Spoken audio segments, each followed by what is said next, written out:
Good morning friends. Welcome to economic classes. I am Basuraj sir. In the last class we have discussed introduction to economics clearly. In this class we just study the important multiple choice questions for competitive exams like CA, CS, ICMA and some of exams which have been conducted by KPSC and UPSC etc. and that mainly from introduction to economics chapter. So without wasting our time, let us go to the first question. The scarce resources of an economy have. The scarce resources of an economy have dash. Option A, competing goods. B, single uses. C, unlimited usages. D, none of these. I told you scarce resources. Scarce resources means limited resources. Due to the problem of scarce resources, our wants are unlimited. So the problem of choice arises, that what we already discussed. So here scarce resources of an economy have unlimited uses. Unlimited usages. See, these are not competing goods. They are not competing each other and even not of only for single purpose, single uses. So ultimately the answer is unlimited usages. Okay, come to the second question. Which of the following is an example of microeconomics? Some of the examples I quoted while explaining the micro and macroeconomics topics. So now you see national income, consumer behavior, unemployment, foreign trade. In all four, see, national income is aggregate income of a country or GDP of a country. Unemployment, again unemployment is also aggregate unemployment. Foreign trade, where foreign trade, it's a trade in between different countries. So option A, option C, option D are not the answers. Why? Because these three are the answers or examples for macroeconomics, where consumer behavior which means it's a behavior of an individual consumer. So for that reason option B is correct answer for microeconomic example. Let's go for the third one now. Which of the following is an example for macroeconomics? Macroeconomics now. So opposite to micro, it's a macroeconomics. So option A, individual demand, aggregate demand, firms output, price of a good. See now, individual demand, which is an example of micro. Firms output, firm is a single apostrophe s, firms output, price of a good. So all three, again these are the example of microeconomics, where the aggregate demand or total demand is an example of macroeconomics. So answer is B. Come to the question number 4.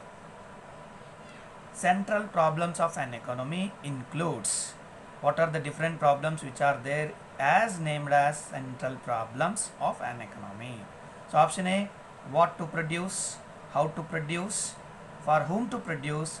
D, all of these. See, what to produce is the answer, how to produce is the answer, for whom to produce is also the answer, which means all these three are the central problems of an economy, and the answer is for this, that is ultimately or finally the D option, that is all of these. Okay, come to the next question, that is now question number 5. Traditionally the subject matter of economics has been studied under the following broad branches.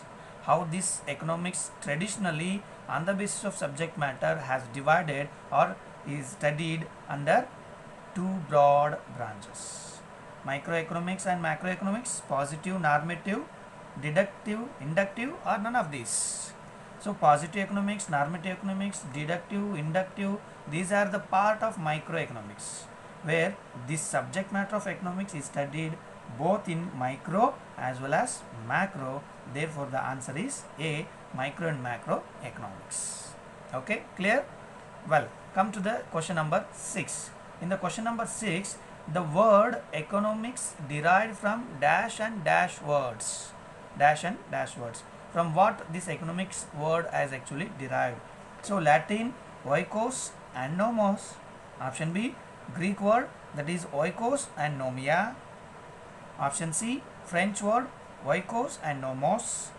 Option D, English oikos and nomia.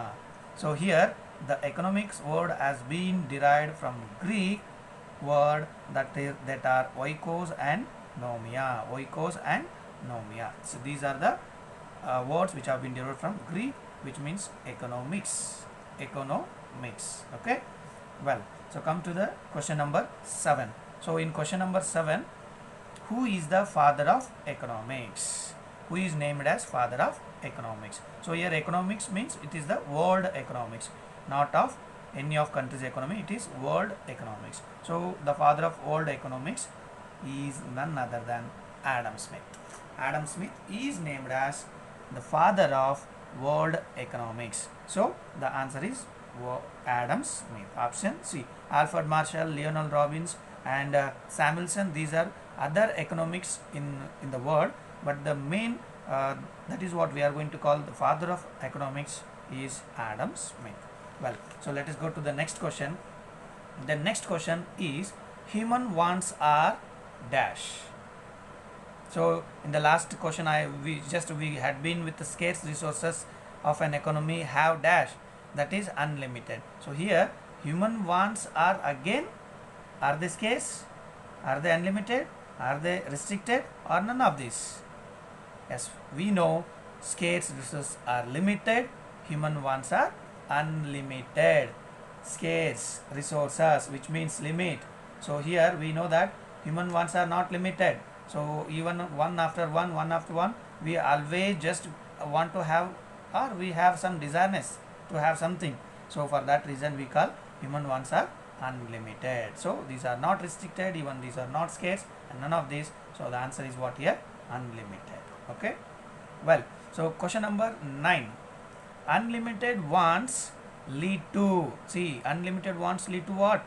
Resource allocation, alternative uses, use on priority basis, all of these. Yes, of course, unlimited wants which lead to resource allocation, effective utilization of the resources and allocating with the efficient way, and also alternative uses. Alternative uses means what? So we can't fulfill all our wants by the use of the scarce resource. So in that way what we do? We just go for alternative uses, alternative option or choice. In the same way, use on the basis of priority. Priority, which means we give importance on what we actually has to use the resources, as we have unlimited wants. So all three are correct. So for that reason the final answer is D, all of the answers. Well, question number 10. Adam Smith considered economics as, see, all the economists have defined the economics in different ways. Adam Smith has considered the economics, that is how, science of wealth, science of material well-being, science of choice making, science of growth and development. See, science of wealth, where Adam Smith mainly focused on wealth. So for that reason he has written the book called Wealth of the Nations.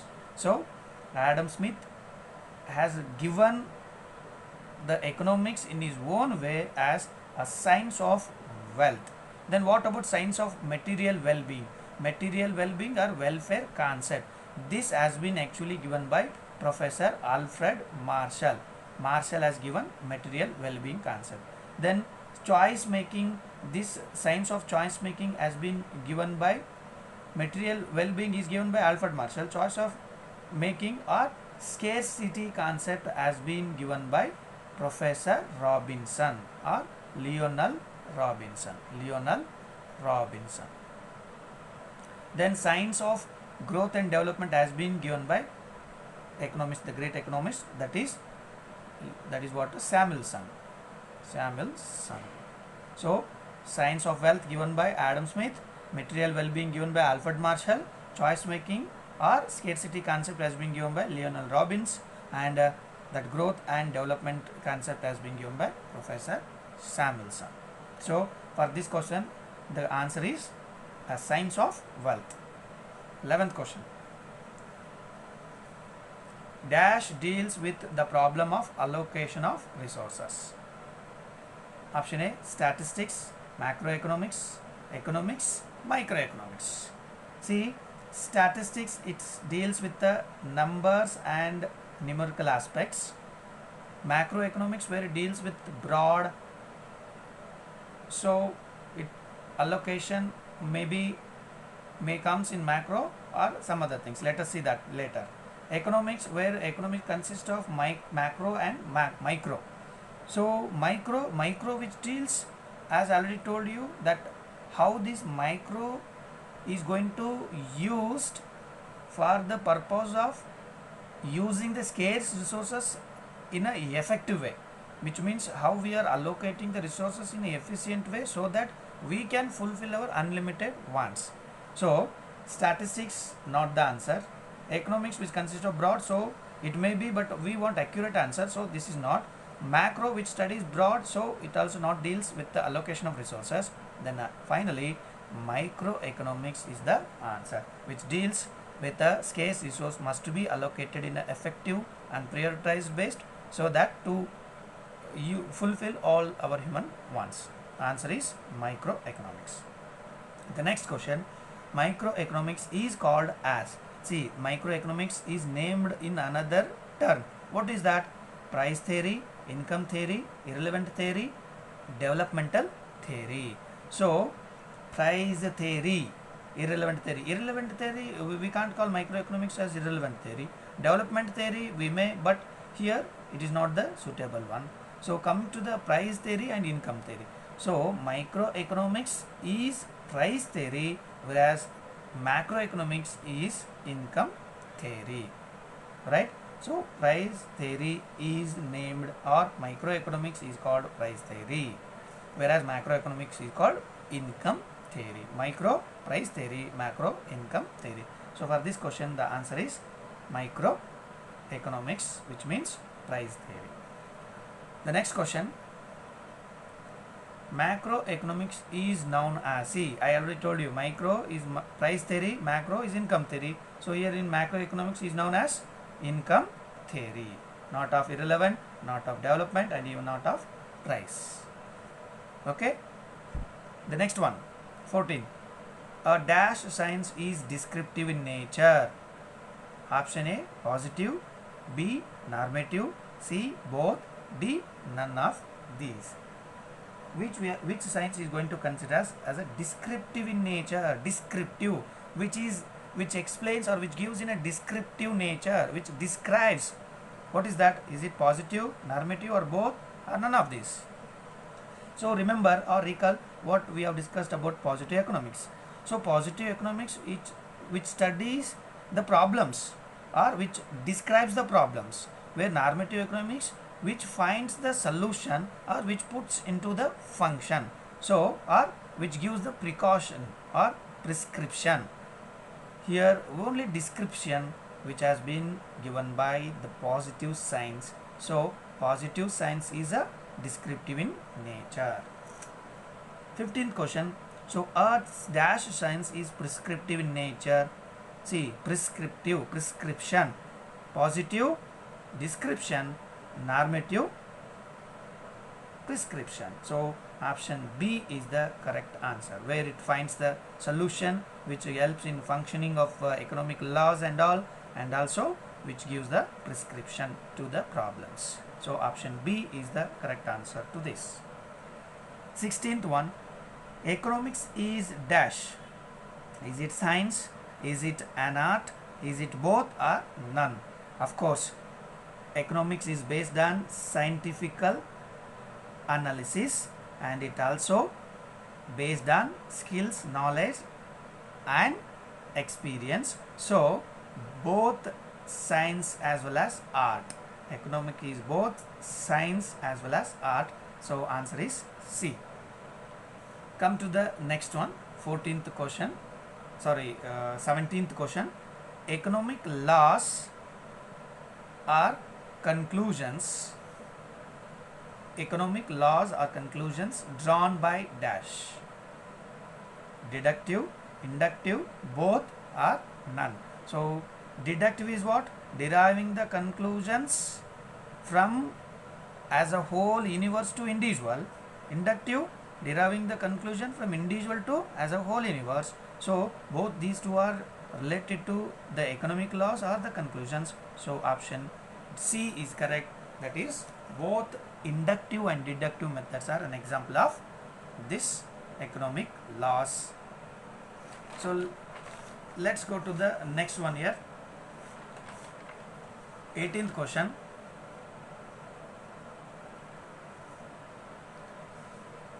In a socialist economy, the concept of consumer sovereignty is dash.